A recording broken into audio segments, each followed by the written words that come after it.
वहाँ तक पहुँचाऊँ। और मुझे लगता है कि जो सबसे मुश्किल टाइम आया था बीच में कोरोना के टाइम, उस टाइम जो हमारे फेडरेशन ने हमारा कैंप कंटिन्यू रखा, और मैं थैंक यू करता हूँ NIS के स्टाफ का भी कि उन्होंने भी हमारा हर टाइम पे सहयोग किया। और उसकी वजह से मतलब हमें कभी भी ऐसे फील नहीं हुआ कि कोरोना की वजह से हमको कुछ प्रॉब्लम आ रही है। हमारा खाना, हमारी डाइट और जो भी रिकवरी का NIS में सब कुछ खुला रहा और बहुत ही अच्छे तरीके से वहाँ पे उन्होंने मेंटेन किया। तो वही इसी कारण है कि हमारी परफॉर्मेंस अच्छी आई। और मुझे लगता है कि जो अभी बाद में कंपटीशन हुए थे हमारी ग्रांड प्रिक्स, मैं तो नहीं खेला लेकिन हमारे कई एथलीट्स जो क्वालिफाई नहीं थे, तो वो एक ऐसे मुश्किल टाइम पे जो एक फेडरेशन ने जो कंपटीशन करवाया था वो बहुत ही ज़रूरी था। उसकी वजह से हमारे काफ़ी एथलीट्स ने क्वालिफाई किया और वहाँ पे अपनी बेस्ट परफॉर्मेंस दे सके। तो thank you so much.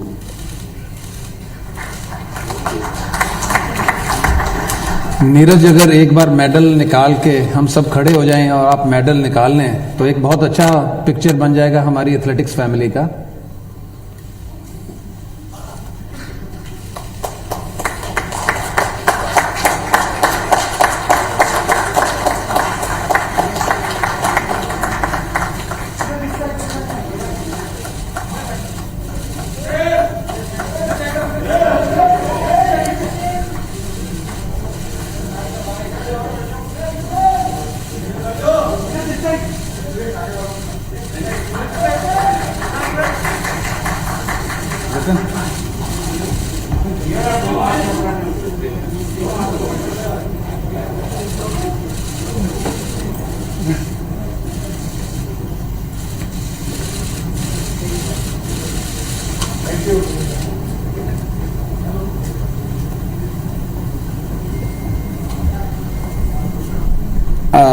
Now I hand over the floor to Mr. Raja Ramanji for question and answer session.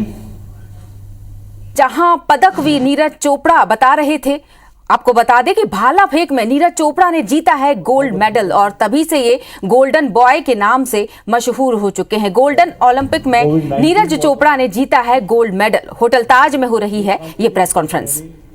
And how they were quarantined and saved from the Covid, और कैसे इनके खाने पीने का ध्यान रखा गया, तो इनका भी स्वागत करते हैं और इनके योगदान को थैंक यू वेरी मच। अभी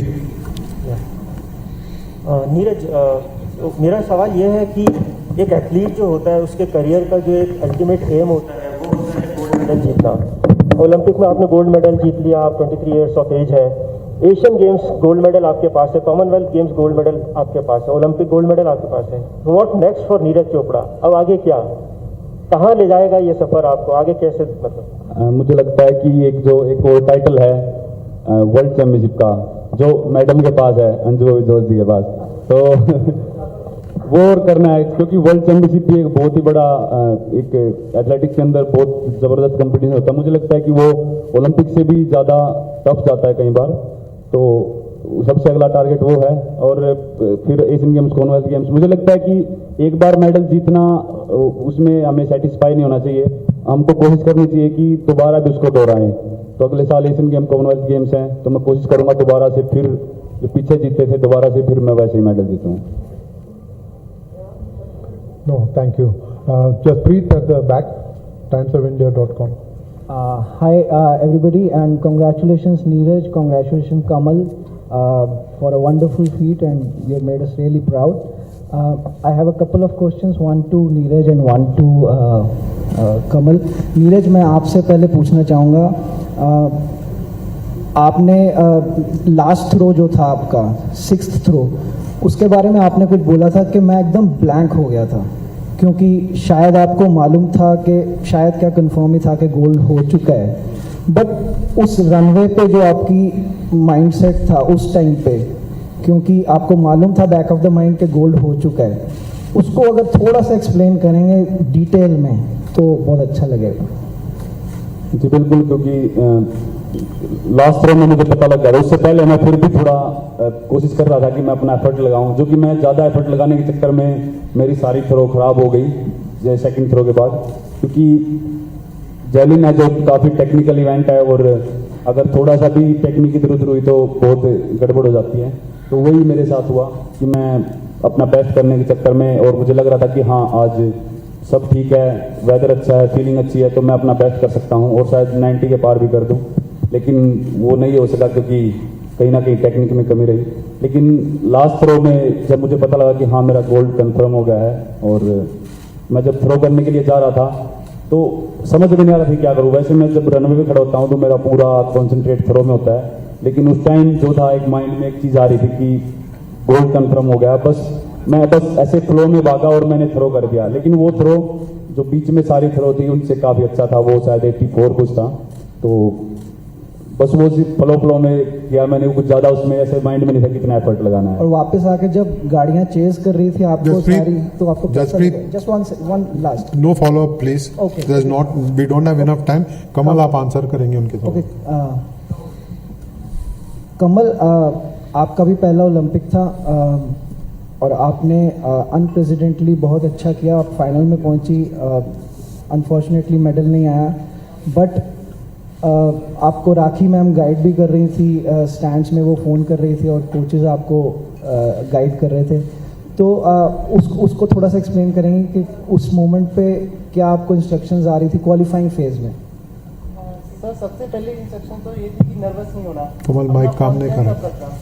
और दूसरा सर कि मेरा फर्स्ट कॉम्पिटिशन था, तो दूसरों के बारे में नहीं सोचना कि वो पहले की मैचेस है, जब पहले उन्होंने जितना परफॉर्म करा है अपना अच्छा परफॉर्म करना है। हाँ जी, तो सर मेरे पास सबसे पहले तो यही बता रहे थे मैम कि नर्वस नहीं होना, अपना बेस्ट करना है और कॉन्फिडेंस बिल्कुल लूज नहीं होने देना। तो दूसरा सर कि उन्होंने बताया कि जो ये नहीं सोचना कि वो वर्ल्ड चैंपियन है, जो ओलंपिक मेडलिस्ट है, अपना बेस्ट करना है। क्योंकि मोस्टली प्लेयर सर यही सोच लेते हैं कि हमारे ग्रुप में कितने अच्छे प्लेयर हैं, जहाँ वो पहले के कितने मेडलिस्ट हैं। तो सर मैंने इस चीज़ को बिल्कुल नहीं देखा, और ना ही मुझे मैम ने देखने दिया, ना मेरे मतलब वहाँ कोचिज ने देखने दिया। तो ये सब मुझे सर वहाँ बताया जा रहा था। Vinayak, thank you Kamal. विनायक को मौज, can we have a mic move here please?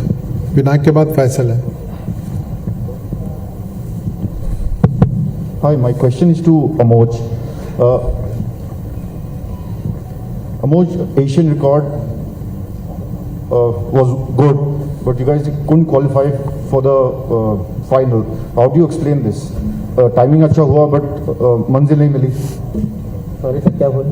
Timing अच्छा हुआ but मंजिल नहीं मिली. हाँ sir, first of all I से हेलो एंड सर, जैसे बनोट सर ने बोला था कि हम 3 डेट के नीचे कर सकते हैं, तो हम भागे तो वही थे, लेकिन कुछ हमारी छोटी छोटी मिस्टेक्स थी, उसकी वजह से हम रह गए। तो 3 टाइम तो अच्छा एशिया रिकॉर्ड हुआ, लेकिन हमें तो कोई खुश नहीं रहा था। तो हम कह रहे थे कि यार कोई डिस्क्वालीफाई हो जाए, कोई भी हो जाए, हम घुस जाएंगे फाइनल में, तो देख ही लेंगे, या तो हम रहेंगे या इवेंट। लेकिन फिर वो हुआ नहीं, हम दुखी थे। फिर अगले दिन नीरज भैया ने कर दिया, तो हम अभी बहुत ज़्यादा खुश हैं, और इन्होंने अभी हमें बहुत इंस्पायर करा है। तो अब अगले साल तो बहुत सारे इवेंट्स हैं, तो हम भी साथ में मेडल लाएंगे उनके, और हम भी नेशनल एंथम बजवाएंगे स्टेडियम में। Your question please, please identify yourself. I am sorry, I don't. मेरा नाम जावेद है, न्यूज़ 18 इंडिया से। नीरज, आपसे सवाल है। ओलंपिक के दौरान और जीतने के बाद भी प्रधानमंत्री नरेंद्र मोदी ने आपसे बात की, आपको कंग्रेचुलेट किया, वो मोमेंट, और आपको क्या लगता है कि ये बेस्ट परफॉर्मेंस हमारा अब तक का रहा है? रियो में हमने 2 ओलंपिक मेडल जीते, इस बार 7 जीते हैं। आपको क्या लगता है कि क्या अभी बुनियादी ज़रूरतें हैं जिनको और ठीक किया जा सकता है ताकि हम ये और परफॉर्मेंस आगे ले जा सकें? और जो प्रधानमंत्री ने आपसे बात की, वो सपोर्ट खिलाड़ियों से जो उन्होंने बात की, वो कितना सपोर्ट आपको मिलता है? बहुत अच्छा लगा जी, क्योंकि एक खिलाड़ी वहाँ पे खेल रहा है और देश का प्रधानमंत्री हमको मतलब हमसे बात कर रहे हैं हमारा गेम होने के बाद। उन्होंने सिर्फ मुझसे ही, बाकी मेडलिस्ट को और वुमेन हॉकी टीम से ही बात की जिन्होंने मेडल नहीं जीता, लेकिन बहुत ही अच्छी परफॉर्मेंस वहाँ पे दी। तो ये बहुत ही बड़ी बात होती है कि एक देश का प्रधानमंत्री खिलाड़ियों को इतना सपोर्ट कर रहा है। और मुझे लगता है कि बहुत ही धीरे धीरे करके हमारा जो स्पोर्ट्स है वो बहुत इंप्रूव हो रहा है। और सबसे बड़ा जो कारण था इस बार परफॉर्मेंस अच्छी आने का, वो ये था कि जो खिलाड़ियों के मन में जो एक बात थी, मैं काफ़ी एथलीट से मिला, कोरोना की वजह से सबसे नहीं मिल पाए, लेकिन जितने भी अपने इंडियन एथलीट से मिला, तो इस बार कुछ भी किसी के मन में ये नहीं था कि हाँ हम यहाँ पे आए हैं, सेटिस्फेक्शन नहीं थी कि पार्टिसिपेट हुआ है। सबके मन में कहीं ना कहीं एक मेडल वाली बात थी, तो वो जो एक सोच थी वो कहीं ना कहीं ऊपर उठी है। और मुझे लगता है कि फिजिकली तो स्पोर्ट्स में ज़रूरत है कि है ही, और मेंटली भी बहुत ही ज़्यादा इम्प्रूवमेंट होनी चाहिए, क्योंकि अगर हम फिजिकली फिट हैं और मेंटली कहीं ना कहीं हम वहाँ पे घबरा जाते हैं तो बहुत ही एक हम अपना परफॉर्मेंस अपना वहाँ पे नहीं दे पाएंगे। तो मेंटली और फिजिकली दोनों ही बहुत फिट थे इस बार, इसलिए मतलब कई बार आपने देखा हो कि वुमेन हॉकी टीम हार गई थी, मैन हॉकी टीम हार गई, लेकिन फिजिकली भी और मेंटली भी वो बहुत स्ट्रॉन्ग थे, उनकी टीम बहुत स्ट्रॉन्ग थी, तो वो उन्होंने फिर दोबारा बहुत अच्छा कमबैक किया। तो बहुत ही ये बहुत अच्छा रिजल्ट रहा अपने इंडिया के लिए, और मुझे लगता है कि आने वाले ओलंपिक्स में या गेम्स में और बेटर होगा इससे। Thank you Neeraj, thank you Javed. Faisal.